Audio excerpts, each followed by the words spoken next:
بسم اللہ الرحمن الرحیم۔ اللہم صلی علی سیدنا محمد وعلی آل سیدنا محمد۔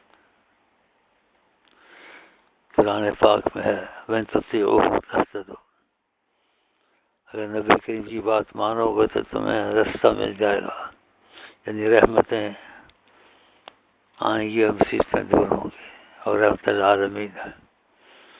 تو نبی کریم نے صلی اللہ علیہ وسلم نے فرمایا اولاد کے متعلق ابواہ یحودانہ او یمجسانہ او ینصرانہ، ماں باپ اولاد کو یہودی نصرانی ہندو بناتے ہیں، یہ اس کا مفہوم ہے۔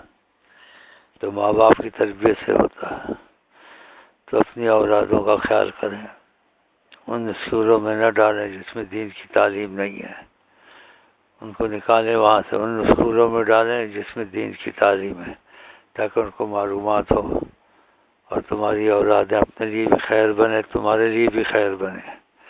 نہیں تو پھر یہ مصیبتیں بعد میں اولادوں میں بھی آئیں گی، تم بھی رنجور رہو گے، وہ بھی ہلاک ہوں گے اور تم بھی ان کے سبب سے ہلاک ہو گے، تم سبب بنے ہو، تو ان کا سارا یہ بوجھ تم پر آئے گا۔ تم اگر خیال کرتے ایسے نہ ہوتا، کیونکہ نبی کے ان کے ماں باپ جو بنائے ان کو، جو حدیث میں سنا دیا، تو احتیاط کریں، اپنی اولادوں کو ان اسکولوں سے جلدی جلدی جلدی نکالیں اور ان اسکول میں ڈالیں جہاں دین کی تعلیم ہے۔ اور دوسرا، احتیاط کریں، کوشش کریں کہ ٹی وی وغیرہ سے بھی انسان پر برا اثر پڑتا ہے، اولادوں پر بھی، اس کا کوئی طریقہ حل آسان نکالیں اولادوں کے لیے، تاکہ وہ بھی نہ دیکھیں۔ بس خبریں سن لی یا کوئی کھیل کا مسئلہ ہے جس میں فحاشی نہیں ہے، تھوڑا سا وہ، اور خبریں سن لی، باقی چیزیں نہ دیکھیں، دین کے مسئلے نہ دیکھیں، مناظرے دین کے، بحث مباحث، اس سے تمہارے اندر الجھن پیدا ہوگی اور طریقت میں یکسوئی خدا رسول کی محبت میں تم کو نقصان شروع ہو جائے گا۔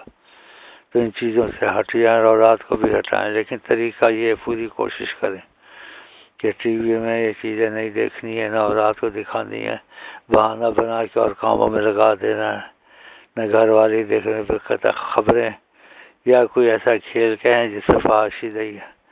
تو یہ چیزوں کی کوشش کریں، اگر خدا توفیق دے تو برکت خیریں آئیں گی، کیونکہ یہ پرہیز جو سی ہے دوائی سے زیادہ ضرورت ہوتی ہے۔ یہ نہ کوئی بد پرہیزی سے پھر تم وظیفے پڑھتے ہو، یہ پڑھتے ہو، نبیوں سے محبت کے تقاضے سے ان سے زیادہ تعلق پیدا، یہ پھر تمہارے لیے کمزور ہو جائے گا اور شاید ہوگا بھی نہیں پھر۔ تو اس طرف توجہ دیں کہ نبیوں سے محبت کرنی، ان کی مرضی پہ چلنا ہے۔ تو کوشش کریں، خدا توفیق دے گا انشاءاللہ تعالی۔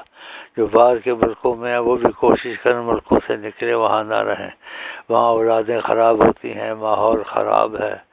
آپ کا جو ایمان رکھتا ہے خدا سے ملک میں نہ رہے۔ آپ کو پتہ ہے کہ ماحول میں بیویاں بھی خراب ہو جاتی ہیں، اولادیں خراب ہو جاتی ہیں۔ کوئی مجبوری ہے تو مجبوری کی ماتحت تھوڑا رہے، اپنا قرضہ اتارے اور مجبوری کو پوری کرے، پوری نیت ہے کہ میں نبی صلی اللہ علیہ وسلم کی بات مانتا ہوں اور انہی کی مرضی پہ چلوں گا، خیریں آئیں گی۔ ورنہ اگر اسی وہ باہر ہی رہے پھر اتنے عذاب آئیں گے اولادوں کے، وہ کہیں کہ موت آ جاتی تو ہم ایسے گھر میں ایسے واقعات نہ دیکھتے، بیوی میں نہ دیکھتے، اولادوں میں نہ دیکھتے۔ اس کا مطلب آپ سمجھتے ہیں اس ماحول میں کتنی آزادی ہو۔ تو خدا رسول کے لیے اس چیز پر چلیں تو تاکہ تم لوگوں کو وظیفوں کو پورے فائدے ہوں اور تمہاری اولادیں اپنے حق میں بھی اچھی زندگی گزاریں نبی کریم کی رحمت کی نظر میں، اور تم بھی اولادوں سے خیر اور راحت نصیب تم کو ہوگی اگر اس طریقے پہ چلو گے۔ تو میں کوشش تو کرتا ہوں، باقی تمہاری نیت سچی ہوگی تو سب کچھ ہو جائے گا۔ السلام علیکم ورحمۃ اللہ وبرکاتہ۔